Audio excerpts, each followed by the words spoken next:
Hi, this is Boki, and a little over a week ago, I was at the annual meeting for the American Association for the Advancement of Science.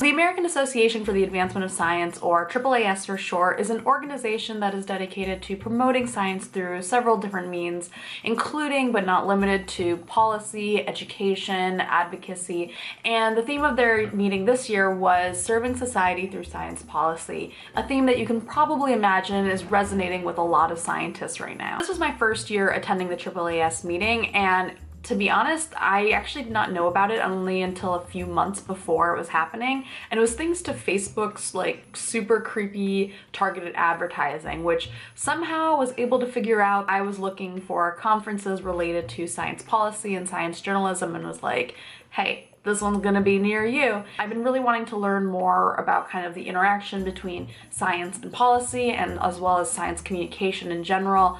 And it's very hard to learn about that when you're kind of stuck in your research bubble all the time. And having this opportunity to attend a conference that was basically right down the street from me and get access to a lot of ideas that I have not really been exposed to, and also be able to talk to people who are really working in these areas, I was like, sign me up. Attended the meeting over the course of 5 days, basically in the middle of February. One of the first things I participated in was a workshop designed to help graduate students learn a lot about different ways that science and government interact with each other. So both in terms of things like how the federal budget gets designed and how that impacts funding for science, as well as kind of the reverse situation of how does science influence policymakers. I came out of this workshop feeling like I had a much better understanding of the news.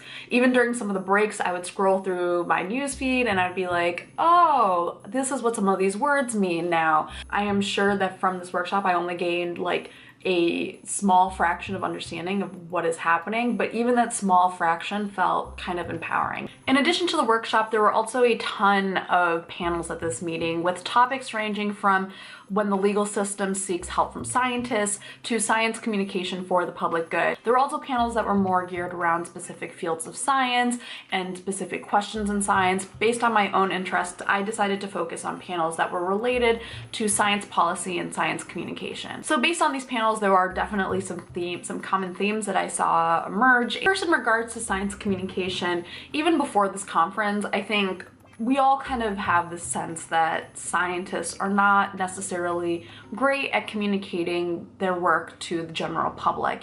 And that was something that came up frequently at this conference, some things that we need to be doing better when we're talking to people, and really taking into account that the public does not digest our work the way that we digest each other's work. I actually ended up finding really interesting was that one panel, which I think was the science communication for public good, there were some journalists on this panel, and there were some scientists who were asking questions, and kind of the ensuing conversation laid bare a lot of tension that I think exists between science journalists and scientists. And this is something that I've seen definitely from the scientist side. I think when we're reading science news articles like that are really meant for public consumption, sometimes there's a sense of work getting hyped up or getting diluted, maybe being not necessarily explained in the ways that are most accurate. And so I think there's some frustration on both sides where journalists feel like scientists need to trust them better. Tension is really interesting because in a lot of ways, journalists and scientists are doing very similar things, right? Like they're trying to find interesting questions to ask. They're trying to find, evidence to support their claim. They can't just say things for the sake of them. The main difference is obviously audience, right? Like journalists are often trying to reach a very broad audience, whereas scientists are often, just communicating with other scientists, and even more specifically, usually just communicating with people in their field. There is sort of an overall structure to how researchers communicate their ideas to one another that doesn't necessarily work when you're talking to the public. While I've read these ideas, I think seeing this dialogue take place in the panel really kind of helped to shape some of the ideas that I need to address with my own writing and when I'm communicating with people. As for the panels about government policy, there were two big panels in particular. One was called Unfinished Business, Science Policy for the White House in the new US administration. Another one was called Defending Science and Scientific Integrity in the Age of Trump.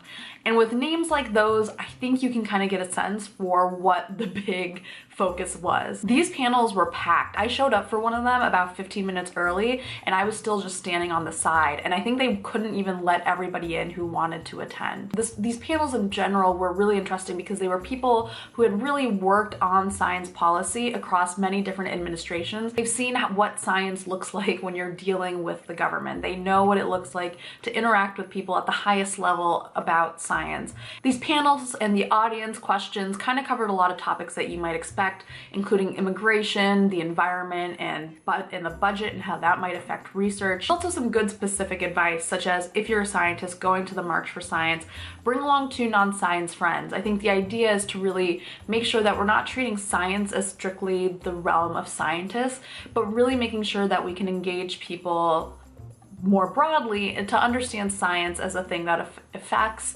and is affected by everyone. So speaking of the March for Science, if you're unfamiliar with it, this is a march that is planned for April 22nd to, quote, support and safeguard the scientific community. And I think it was really inspired by a lot of recent policy events that have, made a lot of scientists concerned. There's been a lot of dialogue online about whether or not this kind of march will politicize science, and that dialogue continued over into the conference across many different panels.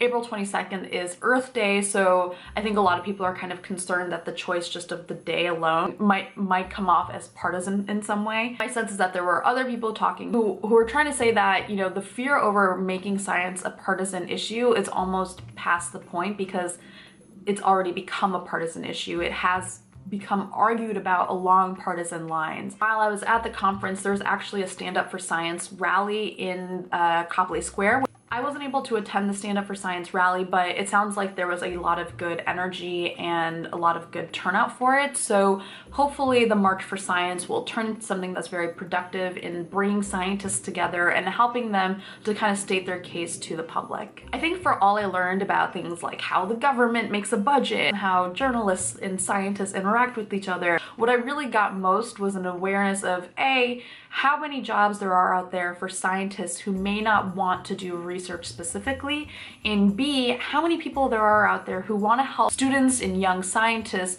who are trying to find their path. I talked to so many people who really wanted to give me advice about their path, about other paths, about different ways for me to kind of approach the journey that I'm on. And I also had really good conversations with other students about these paths, and it really gave me an awareness for all of the different ways that people in my current, generation of science, I guess, of PhD life are, figuring out their next step. If you're interested in understanding science from a broader perspective than just the research that we're doing, really understanding its interaction with the world around all of us, I think this meeting was so great, and I'm so glad I went. If you're interested in any of the AAAS fellowships, this is also a really great meeting to go to because there are a lot of receptions to learn from people who are currently on those fellowships or have had them in the past. So if you were at AAAS, let me know. If you have questions about any of the things that I learned, I can kind of go in more detail about some of the themes that I think I picked up on, but I